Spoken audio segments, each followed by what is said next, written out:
hay sombra que no alumbre.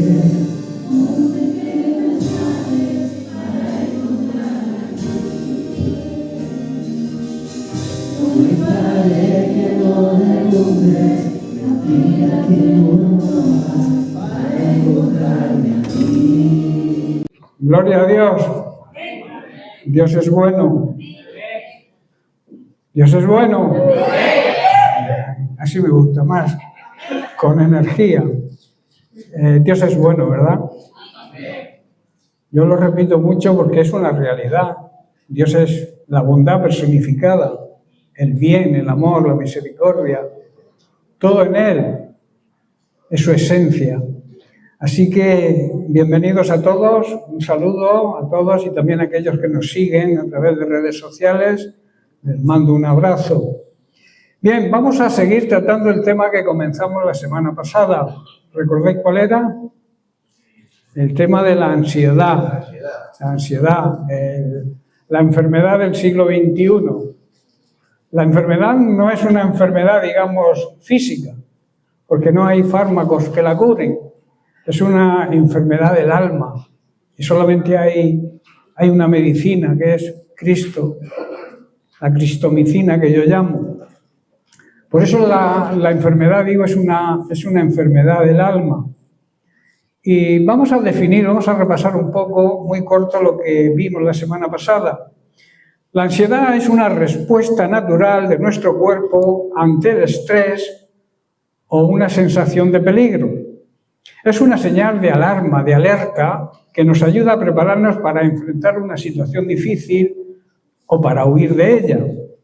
Sin embargo, aquí es donde surge el problema, cuando este sentimiento es constante, desproporcionado o interfiere con la vida diaria, se convierte en algo más que una simple reacción temporal.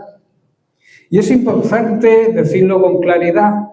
La ansiedad no es señal de falta de fe, sino señal de que somos humanos, viviendo también en un mundo lleno de maldad, un mundo caído. La palabra bíblica traducida como afán o ansiedad tiene idea de una mente dividida, que tira en distintas direcciones, incapaz de encontrar el descanso. Cuando tu mente va hacia un lado y a otro día va hacia el otro, hay como una sensación de agotamiento. Eso nos agota físicamente también, sobre todo mentalmente.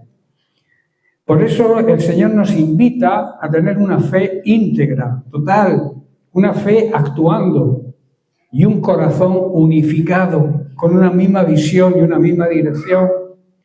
Cuando decidimos confiar plenamente en el Señor, aún sin entenderlo todo, la vida comienza a ordenarse, a buscar el orden de Dios. En Mateo capítulo 11, verso 26, Jesús nos hace una invitación. Venid a mí todos, aquí lo incluye a todos, los que estéis trabajados y cargados. Y hay una gran promesa que dice que yo os haré descansar. El descanso verdadero, digamos, no es un lugar, no es un spa, no es una piscina, no es un lugar de reposo, hablando en términos mundanos. Es una persona. El descanso es una persona, es descansar en una persona, y esa persona se llama Jesucristo. Y vemos algo muy importante. El descanso, esa paz que se promete no se le promete a las personas fuertes, sino a los cansados. No a los que son perfectos, sino a aquellos que están agobiados, a los que están ansiosos, llegando a tener crisis de ansiedad. Por eso la ansiedad es una reacción humana. Incluso hombres y mujeres de fe pasaron por momentos de gran angustia. La Escritura no idealiza a sus personajes, los hace humanos. Recordemos que David, Elías, Moisés, Pablo y otros muchos pasaron por momentos de ansiedad, ¿verdad? Y fueron grandes siervos de Dios. El problema no es sentir ansiedad. El problema es qué hacemos con ella. ¿Qué hacemos cuando nos sentimos ansiosos? La clave es que la paz cristiana no nace de la ausencia de problemas, sino de la presencia viva y real de Cristo en medio de ellos. ¿Estáis entendiendo?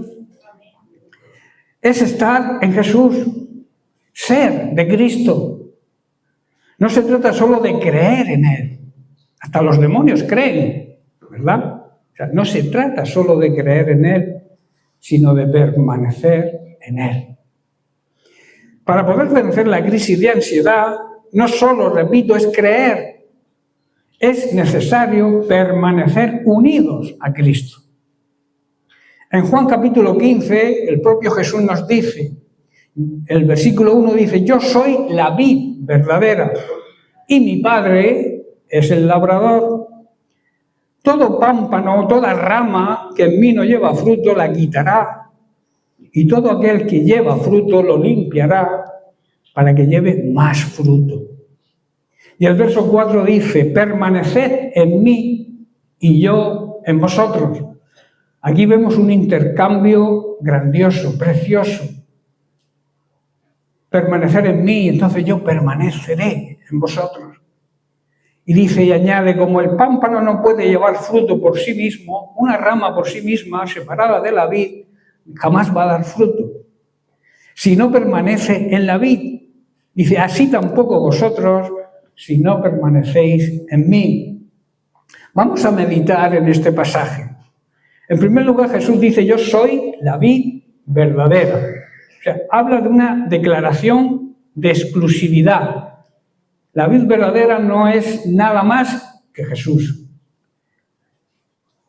Jesús nos dice, yo soy la vid.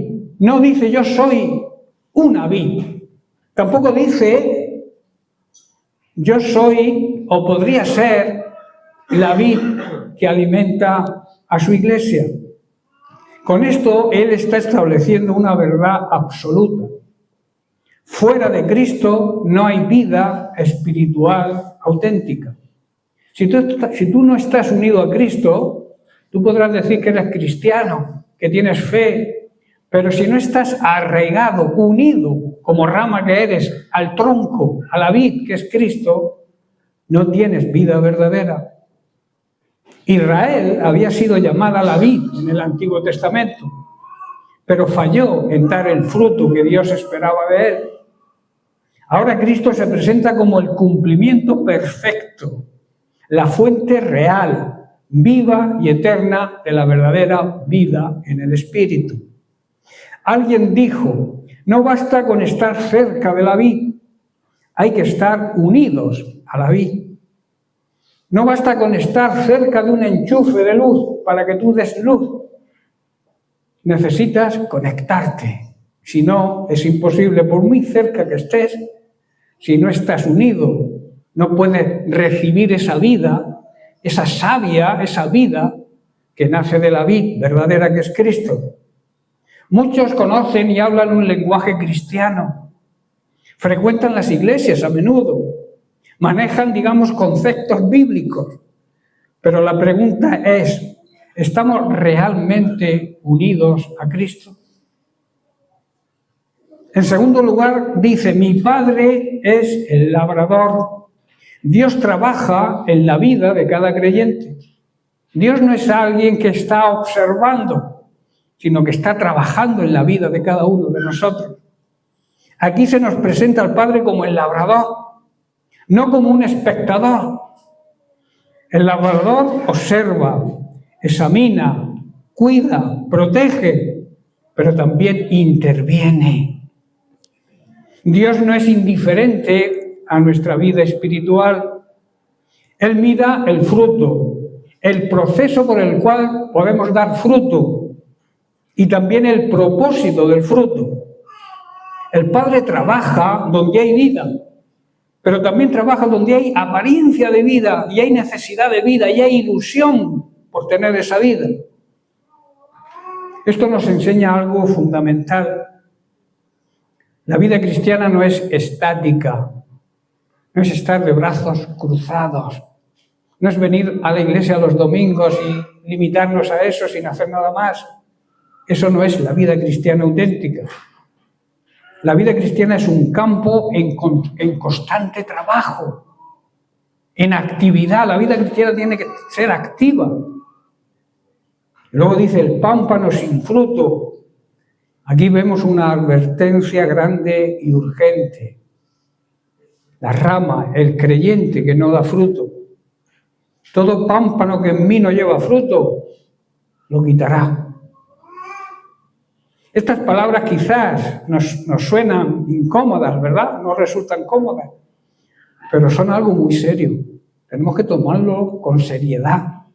Habla de personas que supuestamente están en Cristo, en apariencia, porque no producen fruto. Dicen que están en Cristo, pero no vemos el fruto.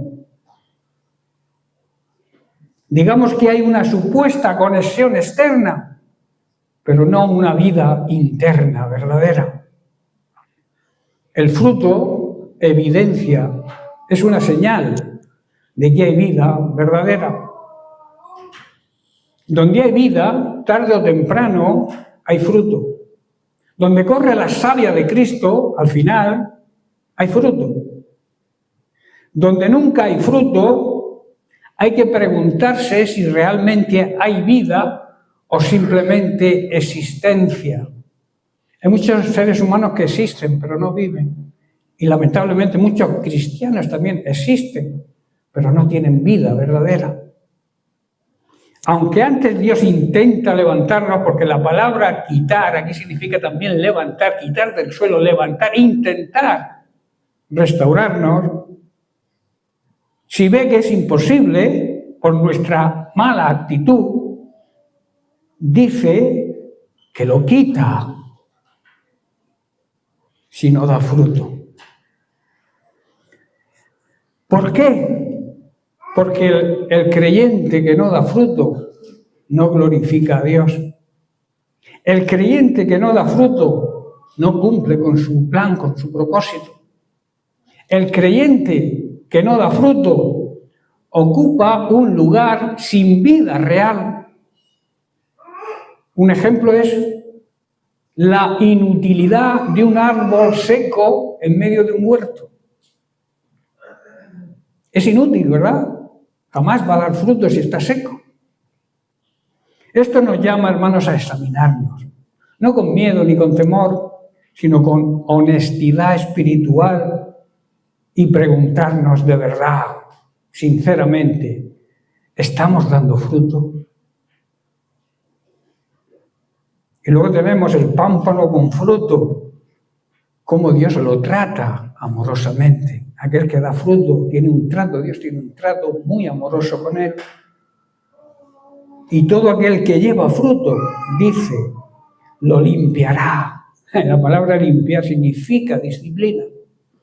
Lo limpiará para que lleve más fruto. No para destruirlo, sino para prepararlo para algo mejor. Aquí aparece una verdad preciosa y a la vez dolorosa. Dios poda, Dios disciplina a los que ama. La limpieza, la disciplina no es castigo, es preparación y restauración. Si no lo ves así, no entiendes el Evangelio. Con la disciplina Dios corta lo que estorba. Actitudes como crear un Dios a nuestra medida. Un Dios al cual manipulamos a nuestro antojo. Muchos creyentes crean un Dios a su medida que les permite vivir incluso en pecado.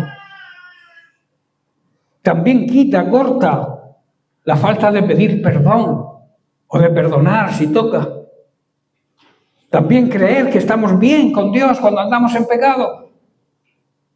También la disciplina lo corta. El orgullo espiritual, el pensar, creernos que somos mejor que los demás. La confianza en nuestra carne, en nuestras capacidades y sabiduría humana, también lo quita. También nos quita hábitos que roban sensibilidad, lenguaje obsceno, pensamientos carnales. La poda, la disciplina, duele. Eso sí, duele tanto al que la recibe como al que la aplica. Duele. Pero tiene un gran propósito: la edificación y la restauración. Dios no nos poda, no nos disciplina para destruirnos, sino para multiplicar el fruto. Dios nunca quita algo bueno sin tener algo mejor en su mente. Mas el fruto es el objetivo divino, que demos fruto.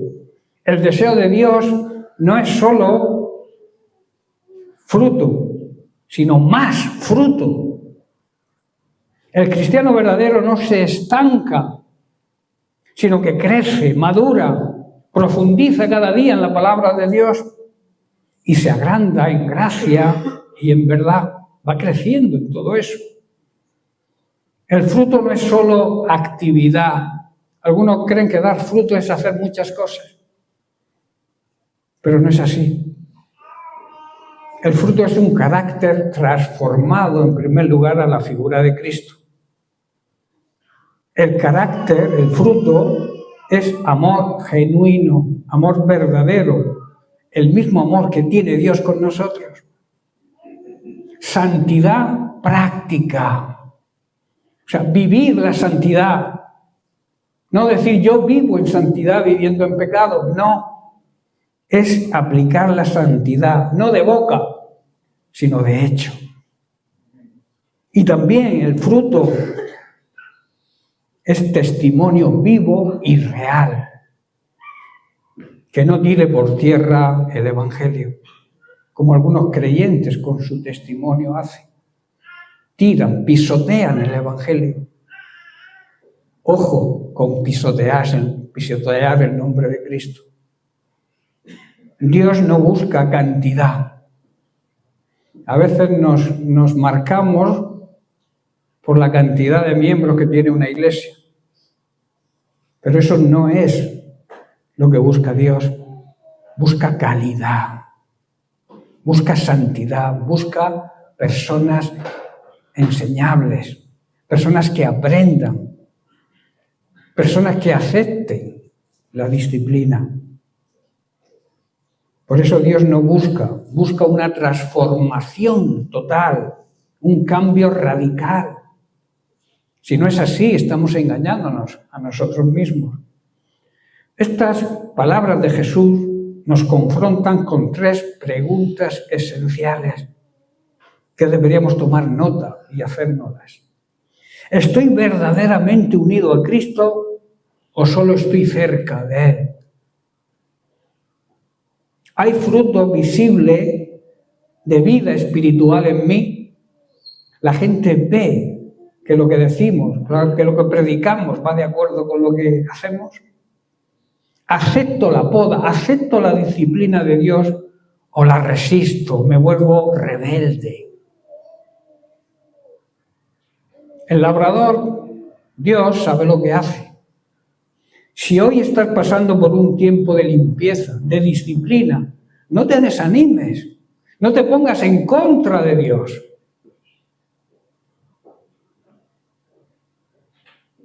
Tal vez Dios está preparándote para una temporada de mayor fruto.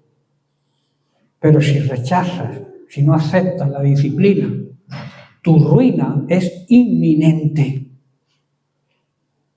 Recuerda, Jesús es la vid verdadera.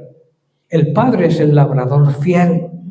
Nosotros, las ramas, los pámpanos, estamos llamados a dar fruto cada día más. Por eso dicen más fruto. El peligro no es la poda, no es la disciplina. El verdadero peligro es no dar frutos. Y luego tenemos el versículo 4 de Juan 15 que dice: permaneced en mí y yo en vosotros. Ese intercambio divino, precioso.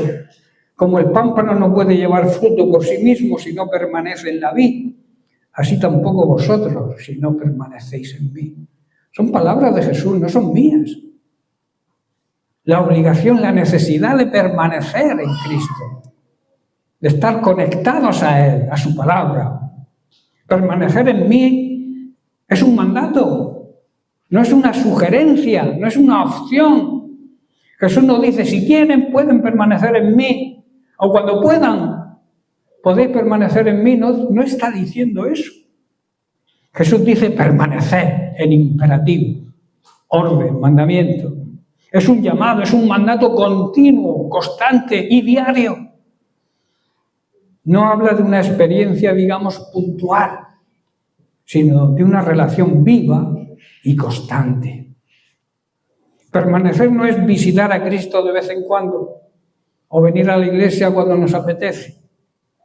Es vivir unidos a Él. Es depender, confiar, descansar y obedecer. Es hacer de Cristo el centro. No hacerlo como un complemento, sino la esencia de nuestro cristianismo. Muchos quieren los beneficios de Cristo, ¿verdad? Muchos, todos queremos los beneficios de Cristo. Pero pocos están dispuestos a permanecer en Cristo, que también significa obedecerle. Y luego dice, y yo en vosotros, como he dicho, es una comunión recíproca.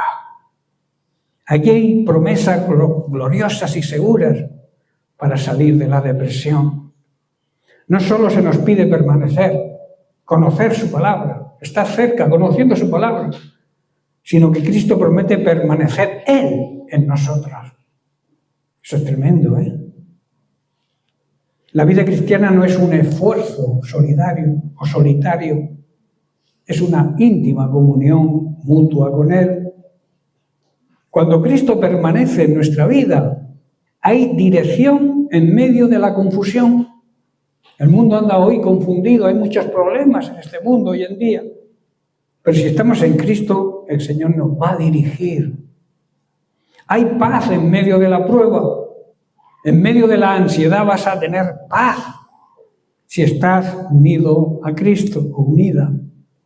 Y también hay fuerza cuando nos sentimos débiles.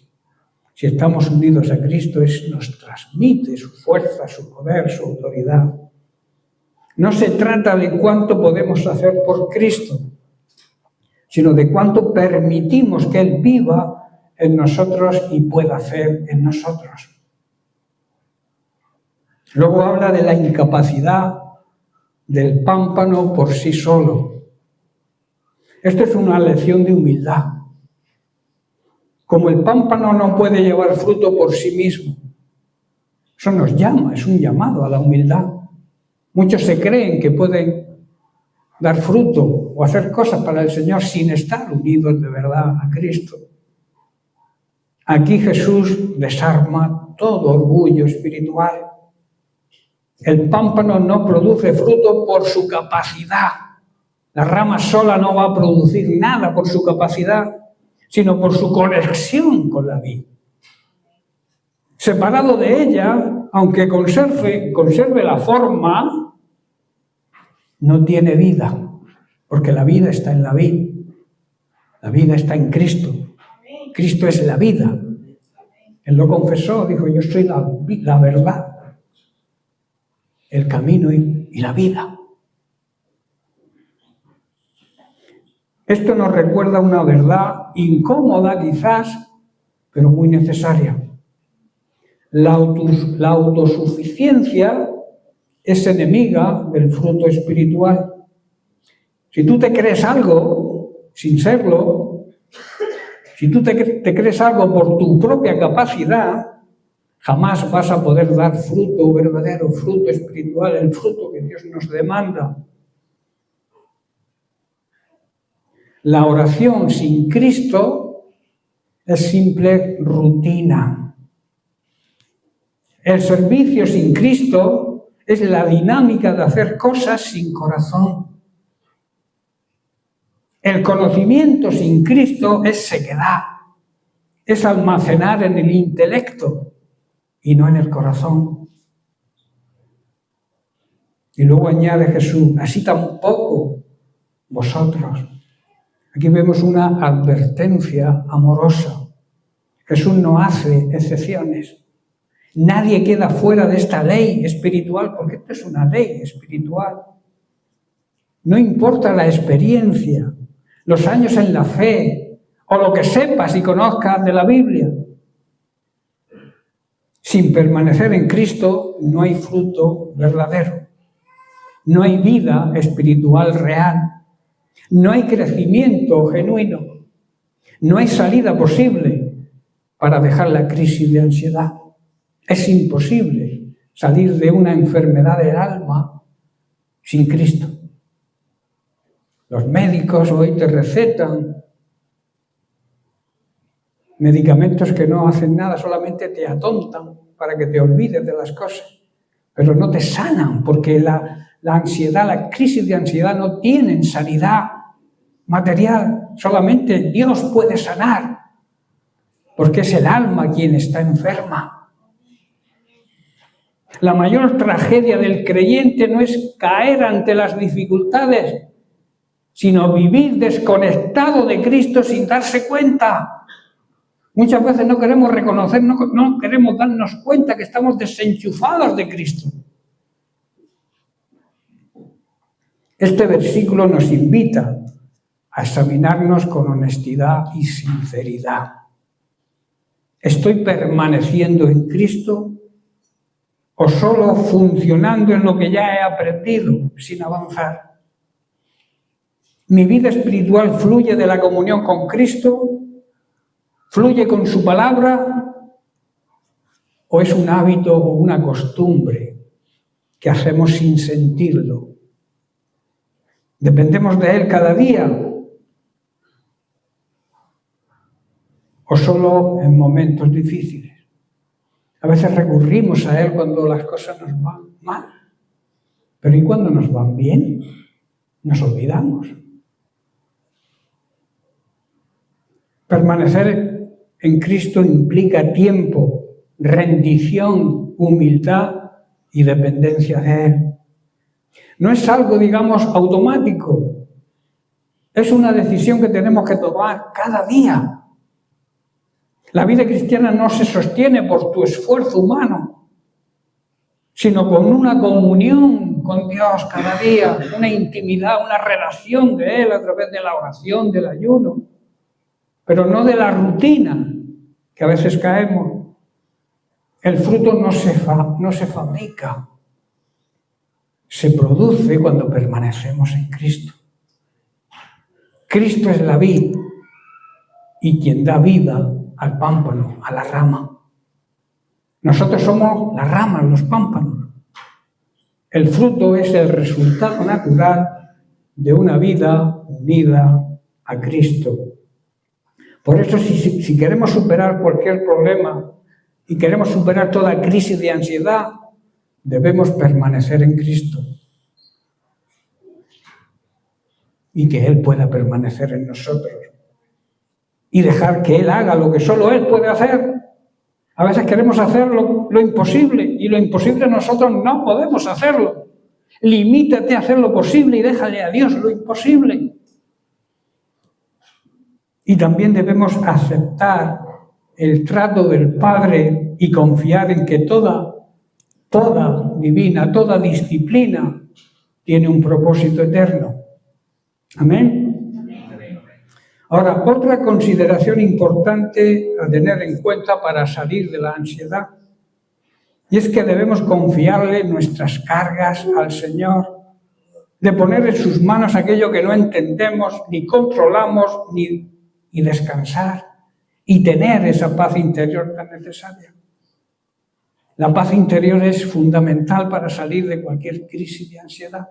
Si no tienes paz interior, jamás podrás superarla.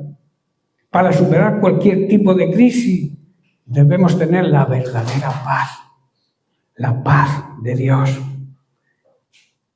que empieza cuando nos sentimos perdonados por Él. En Juan 14, 27 Jesús nos dice: la paz os dejo, mi paz os doy. Yo no os la doy como el mundo la da, el sistema mundano en que vivimos. No se turbe vuestro corazón, ni tenga miedo. O sea, no estéis ansiosos ni preocupados, ni tengan miedo. Si recibimos esa paz que Él nos regala. Jesús nos dejó un gran regalo, hermanos. Paz en la mente y paz en el corazón. O sea, paz en todo nuestro ser. Esa paz que nos da, como he dicho, es un regalo que el mundo no nos puede dar. Así que no debemos angustiarnos ni tener miedo, ni vivir en continua ansiedad. Jesús aquí nos enseña que la paz verdadera no es la paz que este mundo nos da, la paz que nos transmite el mundo de la forma en que vive. Es una paz que ante cualquier problema desaparece. La paz de Cristo, la paz de Dios, aún en medio del problema permanece. Nada que ver con la paz que el Señor nos regala. Paz, repito, en nuestra mente y paz en nuestro interior. La paz que ofrece este mundo trae angustia y muchas veces temor. La paz como regalo del Señor nunca nos vendrá a traer angustia, ansiedad ni miedo. Hay momentos en que nuestra falta de paz se basa en la ignorancia, o sea, en el desconocimiento de la palabra de Dios. A veces no tenemos esa paz que necesitamos porque desconocemos muchas cosas de la palabra de Dios y tampoco nos preocupamos por aprender más. Por eso Pablo en Efesios 4:18 habla de la ignorancia que existe en este mundo. Dice, teniendo el entendimiento entenebrecido, ajenos de la vida de Dios, por la ignorancia que de ellos hay y también por la dureza de su corazón. Estos son el tipo de personas que viven como si Dios no existiera. Las personas incrédulas, las personas que niegan la existencia de Dios, tienen la mente llena de oscuridad. Caminan lejos de la vida que Dios ofrece, porque cierran la mente y endurecen el corazón hacia Dios. Esa es la realidad del mundo en que vivimos. Pablo en 1 de Timoteo, capítulo 1, verso 13, le cuenta a su discípulo Timoteo la causa de su desasosiego, de su ansiedad, la falta de paz que él sentía cuando perseguía a la iglesia de Jesucristo. Dice, habiendo yo sido antes blasfemo, perseguidor e injuriador, mas fui recibido a misericordia. ¿Por qué? Porque lo hice por ignorancia, en incredulidad. ¿Cuántas veces hacemos cosas por desconocimiento de la palabra de Dios? El encuentro personal con Jesús, el encuentro personal con su palabra nos hace salir de la ignorancia en que vivimos y que deseemos estar cerca de Él para obedecerle, saliendo así de la incredulidad a través de la fe. A partir de ahí el Señor nos regala esa paz imposible de entender por la mente humana, pero que la sentimos en lo más profundo de nuestro ser. O sea, eso se le llama, como vengo diciendo, paz interior. Y en 1 de Pedro capítulo 1, a partir del verso 13, Pedro nos da la fórmula para recibir el regalo de la paz del Señor. Nos hacen llamado a una vida de santidad. Si tú no vives en santidad, jamás vas a tener la paz de Dios en ti. Olvídate de excusas, de querer justificar el pecado. No, el pecado no tiene ninguna justificación. Solamente recibirás el regalo de la paz de Dios si vives en santidad. Por eso Pedro dice, por tanto, ceñid los lomos de vuestro entendimiento, sed sobrios y esperad por completo en la gracia que se os traerá cuando Jesucristo sea manifestado en su segunda venida. Como hijos obedientes, no os conforméis a los deseos que antes teníais estando en vuestra ignorancia, sino como aquel que os llamó es santo, el que te ha llamado a ti y a mí es santo, sed también vosotros santos, mandamiento, sed vosotros también santos en algunas cosas de tu vida. ¿Dice eso la palabra? En toda vuestra manera de vivir. No hay excusas. Toda tu manera de vivir debe ser en santidad. Y si no, olvídate de tener la paz de Dios en ti. Olvídate. Reacciona. Da el paso de fe. Abandona el pecado. Vive en santidad. Porque escrito está: sed, mandamientos, santos, vivid en santidad, porque yo soy santo. Somos hijos de Dios. Y como todo buen hijo debemos imitar a nuestro Padre Celestial, y Él es santo. Y yo debo vivir en santidad si quiero tener la paz de Dios. Si no, estaré en continua ansiedad. Y también Pedro, en su primera carta, capítulo 2, verso 15, Pedro nos muestra cuál es la voluntad de Dios. Porque esta es la voluntad de Dios, que haciendo bien, buscando la paz, hagáis callar la ignorancia de las personas insensatas. Cuando nos damos cuenta de la realidad de lo que ocurre en este mundo, los acontecimientos que estamos viendo, cómo vive la humanidad, tener paz interior es tremendamente difícil, a no ser que estés unido a Cristo y que recibamos su regalo, el regalo de la paz del Señor. Cuando Jesús nos habla de paz, Él está diciendo que tiene poder para crear esa paz en nosotros, porque Él es la fuente de la verdadera paz. Es donde emana la verdadera paz. Porque sus palabras siempre son espíritu y dan vida. En Juan capítulo 6, verso 63, Jesús también dice: el espíritu es el que da vida. La carne para nada aprovecha. Los deseos carnales pecaminosos, los esfuerzos humanos para nada sirven. Las palabras que yo os hablo, dice Jesús, son espíritu y son verdad. Y en Juan 16, verso 33, Jesús también dice: les he dicho todo lo anterior para que en mí, solo en mí, tengan paz. Aquí en el mundo tendrán muchas pruebas y tristezas. Nadie dice que la vida es fácil. Tendremos pruebas, tristezas, pero dice: anímense, dice Jesús, porque yo he vencido todo eso, he vencido al mundo. Y mi victoria es vuestra victoria si permanecéis en mí. Él está diciendo: he conseguido vivir de una forma diferente a como viven los seres humanos que no conocen y no aceptan a Dios. La paz verdadera viene por mirar la manera de vivir de Jesús e imitarlo y seguirle.